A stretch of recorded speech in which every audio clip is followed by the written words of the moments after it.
नमस्ते दोस्तों, इंसीडियस आप में से बहुत लोगों की फेवरेट मूवी होगी और आज ऐसे ही ट्विस्ट से भरी एक और मूवी मैं आपके लिए लेकर आई हूँ जिसके एंड का ट्विस्ट आई एम श्योर आपको बहुत पसंद आएगा। ये मूवी है the grieving. So without wasting any time let's get into the horror coaster ride of this movie. कहानी एक मॉर्चरी से शुरू होती है और कल आने वाली है 15 जब डेविस पेरनीस को एशेस पॉट्स भेजने थे, पर समय आधी रात का था और वहाँ का रिकॉर्ड रखने वाले आदमियों को घर जाना था। पर उनमें से एक पॉट्स को रखने जाता है। जब वो उन्हें रख रहा था तो सामने एक कॉफिन था जिससे लाश उठकर अपने आप बैठ जाती है। जब वो आदमी मरे हुए लोगों की अस्थियां रख रहा था तभी उसे भागते हुए कदमों की आवाज सुनाई देती है और एकदम से ही पीछे रखे सारे पॉट्स अपने आप गिर जाते हैं। पर जब आदमी पलट के देखता है तो सारे पॉट्स सही से रखे हुए थे। दोस्तों, जिस ऐश को ये रखने आया था उसके पीछे से दो डरावने हाथ निकल के ऐश को पकड़ते हैं और अगले ही पल गायब हो जाते हैं। ये देखकर इस आदमी की हवा टाइट हो जाती है। जैसे ही वो आदमी उस अर्न यानी कि उस कलश को वापस हटा के देखता है तभी कदमों की वापस आवाज सुनाई देती है और उसके पीछे से एकदम से उसका साथी आता है। कर ये आदमी एक पल के लिए डर जाता है और ये दोनों बाद में घर चले जाते हैं।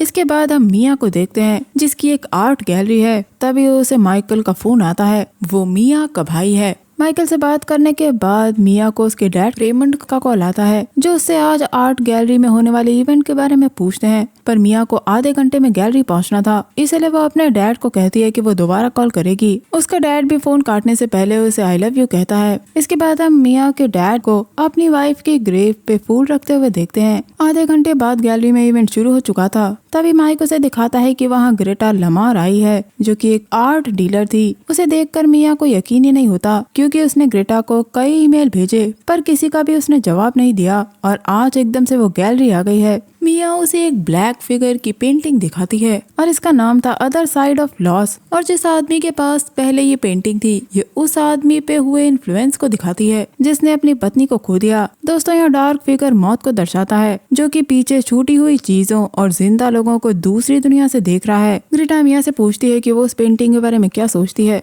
तब मिया बताती है कि वो पेंटिंग उस आदमी को हॉन्ट करती थी, मानो जिन लोगों को उसने खोया हो उनके साथ कुछ अनसुलझा रह गया और अगर तुमने उस पेंटिंग को रखा तो वो पेंटिंग तुम्हें मार डालेगी। ग्रेटा ने ऐसा मास्टरपीस नहीं देखा था, इसीलिए उसे वो पेंटिंग काफी पसंद आती है और वो उसे प्रमोट करने के लिए तैयार हो जाती है, जिससे मिया और माइकल काफी खुश होते हैं। घर लौटने पे निया के बैग से टकरा के उसके डैड की और उसकी फोटो गिर जाती है। उस फोटो को देखकर मिया अपने डैड को वॉइस नोट भेजती है और उनसे गुड न्यूज शेयर करती है। वो कहती है कि वो उन्हें कल कॉल करेगी। उस रात मिया जब सो रही थी तो उसे एक आदमी की आवाज उसका नाम पुकारते सुनाई देती है। मिया की नींद खुलती है और वो उस आदमी को सामने खड़ा हुआ देखती है और जैसे ही वो लाइट ऑन करती है वो आदमी था उसका डैड जो एकदम से शैतानी रूप में उसका नाम चिल्लाता है और इस सपने से मिया की आंख खुलती है। यानी उस पेंटिंग ने अपना काम शुरू कर दिया था। उसने पिछली रात मिया को हॉन्ट किया और अब जब मिया गैलरी में होती है तो उसे उसके डैड के दोस्त लियो का कॉल आता है। वो उसे बताता है कि कुछ घंटे पहले उसके डैड की मौत हो गई। ये सुनते ही मिया बुरी तरह फूट फूट के रोने लगती है क्योंकि उस पेंटिंग ने उसके डैड को छीन लिया था और ये पेंटिंग ऐसा ही करती है। मिया सीधे न्यूयॉर्क से इटली अपने डैड की अस्थियों को लेने जाती है जहां उसे प्रगो मिलता है और बताता है कि उसकी इच्छा के अनुसार उसके पिता का अंतिम संस्कार कर दिया गया है, लेकिन अस्थियां देने से पहले मिया को बताना होगा कि वो उन्हें कहाँ ले जाएगी और ये एक लीगल फॉर्मेलिटी है। पर मिया अपने डैड की अस्थियों को अपनी माँ के साथ ही फैमिली प्रॉपर्टी पे दफनाना चाहती थी क्योंकि उसके मॉम डैड इटली में ही रहते थे। पर अस्थियों को बरी करने की परमिशन के लिए कुछ दिन लगेंगे। प्रेगो यहाँ मिया को ये भी बताता है कि इटालियन गवर्नमेंट की परमिशन के बिना वो उस कलश को खोल नहीं सकती और न ही अस्थियों को इधर उधर बिखेर सकती है। अब वो अपने डैड के घर जाके कलश को वहीं रख देती है, जिसके बाद वो अपने डैड के रूम में जाकर उनके कपड़ों को पकड़ के उन्हें याद करती है। दोस्तों, मिया के मॉम डैड के फोटो के पास उनकी वेडिंग रिंग रखी थी जिसे मिया उस कलश को खोल के उसमें डाल देती है, जबकि ये रूल्स के खिलाफ था और वहाँ रखे गिलास को पीछे की टेबल पे रख के चली जाती है। हम देखते हैं कि उसके जाने के बाद वो गिलास अपने आप खिसक जाता है। रात में मिया माइकल से बात करी होती है। वो उसे थैंक यू कहती है कि वो उसके साथ है, पर उसे बुरा लग रहा है कि उसने सारा काम माइकल पे छोड़ दिया। या माइकल मिया को हंसाने की कोशिश करता है। तभी बाहर से दरवाजे की आवाज सुनाई देती है जिसे माइकल ने भी सुना था।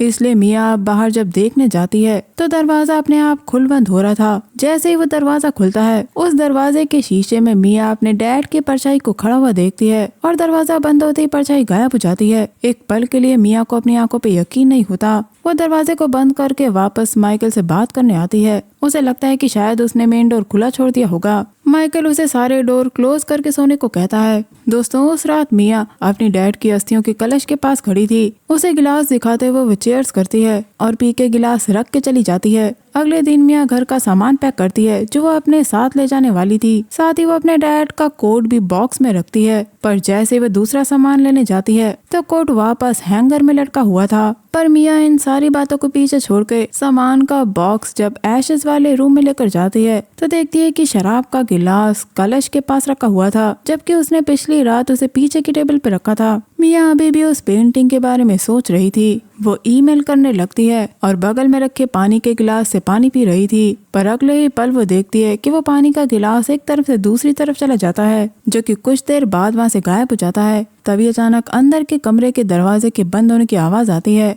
डरते हुए मिया वहाँ जाके देखती है तो दरवाजा आधा खुलता है। मिया जब उसे पूरा खोल के देखती है तो सामने उसके डैड का कोट था जिसे उसने बॉक्स में पैक किया था। तभी दरवाजा अपने आप बंद होकर खुलता है और अब वो कोट गायब हो गया था। इस चीज ने मिया को काफी डरा दिया था। वो भागते हुए बॉक्स को चेक करने आती है तो कोट बॉक्स के अंदर था और उसी समय वो गायब पानी का गिलास नीचे गिरता है। इससे मिया समझ गई थी कि उसके घर में उसकी डैड की स्पिरिट है। इसलिए वो अब नेट पे इसके बारे में सर्च करती है तो उसे एक आर्टिकल मिलता है जो बताता है कि मरे हुए आपसे कैसे कांटेक्ट करते हैं। तो क्या मिया के पिता की आत्मा उसे बता रही है कि वो आखिरी समय में कैसे मरे थे। मिया इतना डर गई थी कि एक पल के लिए वो कलश को तोड़ने का सोचती है। उस रात मिया अपनी फैमिली की पुरानी सीरीज देखती है जिन्हें देखते देखते वो सो जाती है। तभी डोर खुलता है और कोई उसके पास आके उसका नाम पुकारता है और जब मिया की आंख खुलती है तो मिया के डैड ने उसे ब्लैंकेट उड़ा दिया था। ये देखकर मिया को शॉक लगता है। मिया जब अंदर जा रही होती है तो वो देखती है कि कंबल के नीचे कोई बैठा है। जब वो वापस सोफे की तरफ जाती है तो सब कुछ नॉर्मल था। सोफे पे बैठ के वो अपने डैड से पूछती है कि वो उन्हें क्या बताना चाह रहे हैं। तभी कोई मिया के बाल पकड़ के उसकी चोटी बना देता है। ये देखकर मिया की सांसें अटक जाती हैं। ये बात वो माइकल को बताती है, पर माइकल कहता है कि ठीक से न सोने की वजह से उसे ऐसा लग रहा है। पर अगर ऐसा है तो आखिर वो सारी चीजें अपने आप कैसे हो रही हैं। यहाँ मिया अपनी चोटी भी दिखाती है। मिया को लगता है कि उसके डैड उससे आखिरी बार गुड बाय कहना चाहते हैं। माइकल कहता है कि मिया को घर वापस आना चाहिए, पर अगर उसे माइकल की जरूरत है तो वो मिया के पास आ सकता है। मिया कुछ भी समझ नहीं पा रही थी, इसीलिए वो अपने डैड को मैसेज करती है, पर उनका मोबाइल उसी कमरे में रखा था। मिया अपने मोबाइल पे देखती है कि कोई मैसेज टाइप कर रहा है और उसके डैड ने आई लव यू का reply I love you too किया था। उसी समय मिया को अलमारी के अंदर से एक हाथ दिखता है और बहुत तेजी से उसका डैड पीछे से गुजरता है। कमरे के बाहर मिया को उसका डैड चलते हुए दिखाई देता है, जो एकदम से रुक के मिया की तरफ देख के हंसता है। उसके चेहरे पे क्रीपी स्माइल थी और अगले ही पल वो मिया के पास आके जोर से चिल्लाता है।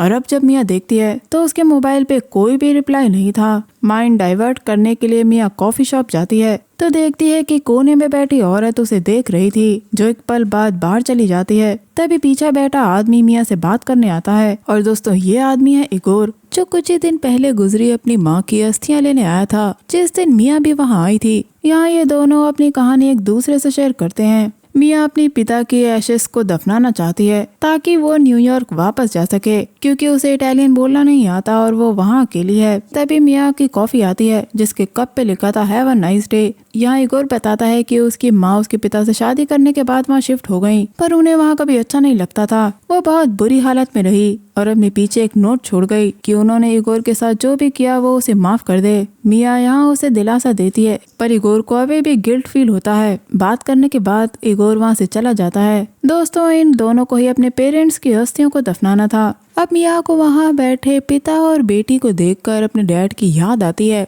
उसी समय उसे अपने डैड की आवाज कान में सुनाई देती है। वो मिया से उसकी तरफ देखने को कह रहा था। यहाँ भी उसका डैड एकदम से उसके सामने आके उसे हॉन्ट करता है। तभी मिया देखती है कि उसके कप पे बेस्ट डैड एवर लिखा था। मिया डर के मारे वहाँ से भाग जाती है। वो माइकल को बताती है कि उसका डैड उसे हर जगह दिखाई दे रहा है। माइकल उसे समझाता है कि मिया को सिर्फ गिल्ट है। मिया को लगता है कि उसका डैड नाराज और गुस्से में है क्योंकि मिया अपने डैड के साथ नहीं थी और वो एक बुरी बेटी है। माइकल उसे बार बार समझाता है कि उसे अपने पिता की मौत को एक्सेप्ट करना होगा। अब जब रेमंड मिया का नाम दोबारा पुकारता है तो वो आवाज माइकल भी सुनता है। मिया अपने डैड की आवाज को फॉलो करती है। तभी उसका डैड एकदम से उस कलश को पकड़ता है। तभी वहाँ रखे फोन की घंटी बजती है जिसका तार निकला हुआ था और फोन पे मिया का डैड था जो उससे मदद मांग रहा था, जो ठीक मिया के पीछे खड़ा था। पर अगले ही पल सब कुछ नॉर्मल था। डर के मारे वो उस रात कार में ही रहती है। तभी वहाँ ग्लोरिया नाम की औरत आती है जो रेमंड की दोस्त थी और रेमंड ने मरने से कुछ देर पहले ग्लोरिया को फोन किया था। ग्लोरिया मिया से बात करने को कहती है।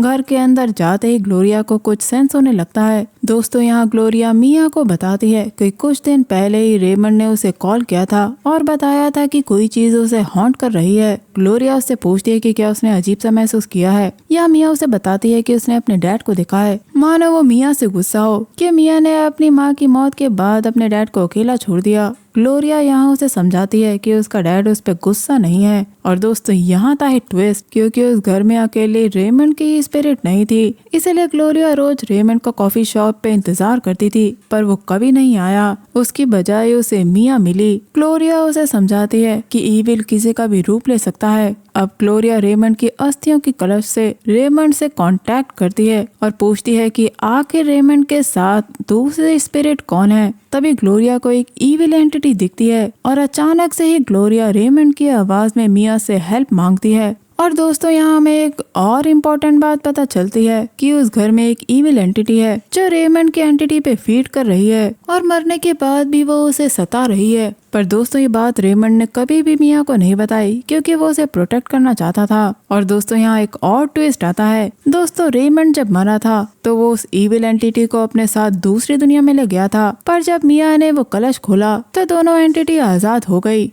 दोस्तों उससे छुटकारा पाने के लिए रेमंड की स्पिरिट से कांटेक्ट करना होगा और मिया ने इसके लिए उसे वही कोट ला के दिया था। उस कोट के जरिए ग्लोरिया वापस दूसरी दुनिया में रेमंड की स्पिरिट से कांटेक्ट करती है और ग्लोरिया मिया के पीछे दो चमकती आंख देखती है। जैसे ही वो ईविल पलक झपकाता है ग्लोरिया के हाथ में खरोच के निशान आ जाते हैं। दोस्तों ग्लोरिया ने जितना सोचा था ये ईविल एंटिटी उससे भी ज्यादा भयानक है। ग्लोरिया बताती है कि वो एक डीमन है। और दोस्तों यहाँ एक और ट्विस्ट आता है क्योंकि ग्लोरिया उस डीमन को पहले से जानती थी। एक बार ग्लोरिया दूसरी दुनिया में गई थी, just like Alice in Insidious. आगे जाने पे दूसरी दुनिया में ग्लोरिया ने कई बंद दरवाजे देखे थे जिसके पीछे दोस्तों डीमन अपने विक्टिम की आत्माओं को कैद करके रखता है। और यहाँ एक और ट्विस्ट आता है क्योंकि वहाँ ग्लोरिया को उसकी आत्मा का डोर मिला था जो कि अभी भी खुला था, क्योंकि वह दरवाजा अगर बंद हो जाता तो ग्लोरिया की सोल को डीमन हमेशा के लिए वहीं बंद करके रखता। उस समय ग्लोरिया उस डीमन से जीत गई थी। उस इंसिडेंट के बाद ग्लोरिया ने उस डीमन को कभी नहीं देखा और डीमन रेमंड को इसीलिए हॉन्ट कर रहा था क्योंकि वो अकेला महसूस करता था,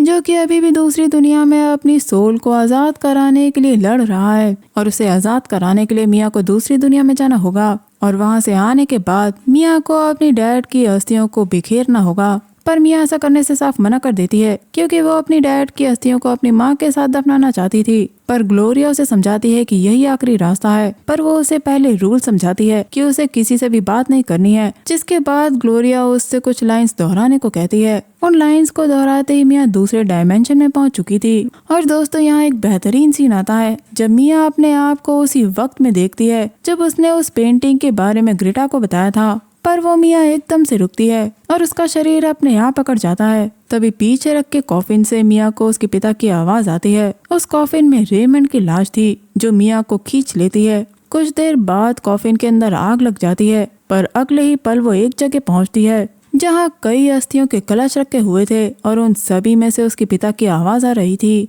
और वहाँ भी सामने फोन रखा था और फोन पे उसका डैड था जो बताता है कि वो मिया के पीछे ही खड़ा है। यहाँ मिया अपने डैड को देखती है। यहाँ वो अपनी बेटी के साथ ड्रिंक करता है जहाँ रखा था वही ग्लास। और यहाँ मिया समझ जाती है कि वो उसका डैड नहीं है क्योंकि उसका डैड वोडका नहीं पीता था। यानी ये वो डीमन है जिसने रेमंड का रूप लिया है। वो मिया को हर तरीके से ट्रिक करेगा। यहाँ मिया के हाथ पे भी वैसे ही खरोच आता देखते हैं। वो सामने दो लैंप को जलते हुए देखती है मिया उनमें से एक लैंप को लेकर अंदर चली जाती है। वहाँ सैकड़ों दरवाजे थे जो कि ऊपर की तरफ भी दिखाई दे रहे थे। मिया उन सारे बंद दरवाजों के पीछे कैद आत्माओं की आवाजें सुन रही थी। आखिरकार उसे अपने डैड का दरवाजा मिल जाता है तो अपने डैड को गले लगा लेती है। उसका डैड पूछता है कि आखिर वो यहाँ क्या कर रही है, पर मिया अपने डैड को दरवाजे से बाहर ले आती है। तभी वहाँ वही डीमन आता है। मिया भागते हुए अपने डैड को मेन डोर से बाहर ले आती है और दरवाजा बंद कर देती है। ऐसा करते ही डीमन भड़क जाता है और उस दरवाजे पे बार बार मार के बाहर आने की कोशिश करता है। यहाँ उसका डैड उसे गुड बाय कहता है। तभी वहाँ ग्लोरिया की आवाज सुनाई देती है जो मिया को उसे फॉलो करने को कहती है और ऐसा करते मिया लौट आती है।